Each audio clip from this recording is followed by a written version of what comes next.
Violent incidents involving students are forcing schools across the country to put new policies in place about bullying. David Campt from the Western Justice Foundation is here to tell us about their peer-to-peer peace-building program to help kids keep a cool head and avoid fights. They also have an art show coming up to encourage kids to express themselves creatively instead of violently. Thanks for joining us, David. So, really great to be here. Tell us about your peer-to-peer mediation program for the kids.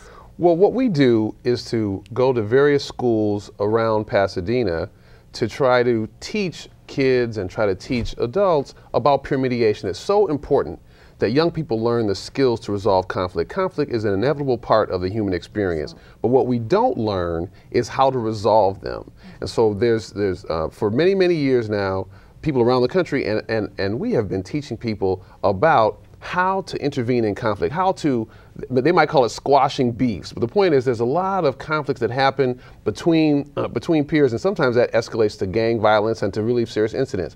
But what folks need to learn, and what we teach them, is how to intervene, how to cut those things off, how to play a third-party mediator role so that things don't get out of hand. And of course, what we know from around the country is that sometimes these programs, they can reduce discipline incidents at school, they can increase people's grades. There are a lot of benefits to be had. And are those some of the results that you're seeing from your program? Yes, I mean we're in several schools around Pasadena, and we're connected to a whole network of folks who do this all through Los Angeles. Our interest as the Western Justice Center is to really grow this movement. And the one reason why we're having an art show on May 15th is because we want people to know that there are hundreds of kids around the Pasadena and the LA area who are actively trying to solve other kids' problems. So on May 15th from 3 to 6 p.m. at our site, the Western Justice Center, we're having a show called Peace is an Art. And what we're doing is encouraging submissions by young people ages 8 to 19 of photography, paintings or drawings, or videos less than 3 minutes that have a peace theme, and there'll be cash prizes. And we're going to let people choose which ones are the best ones using these electronic keypads. So it'll be very participatory. We'll have spoken word artists there. We're looking for a couple of some more rappers or poets. So please contact us about that. Okay. Now, how does something like art reach out to kids who are going in the gang direction?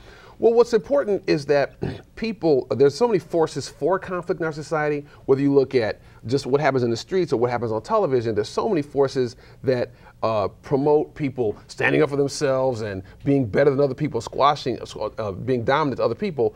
And what art does is it does a couple things. First, the people who make it gives them an outlet to really say, I want to be a different kind of person. I want to promote a different kind of society. But it also, the production of the art and the display of it communicates another kind of message to people who didn't even make it, saying that there's a different vision for us as a society, as a school, as a family even. And so we want to make sure that we promote this type of art and celebrate young people who are doing something positive. Okay, well that sounds great. So can people go to the Western Justice Foundation website to get more information on the art show? westernjustice.org, and you can go to the events column and you will see about Pieces in Art. And again, we're looking for more submissions. Okay. We're looking for people to show up. And so it's going to be a great event, and it's going to be very participatory. As I said, we'll have a panel of judges choose the semifinalists of the art, and then the people there will choose which is the best art for the prizes. So it'll be a great event. Well, that sounds very exciting. So thank you so much for coming on and telling us more about that in your program.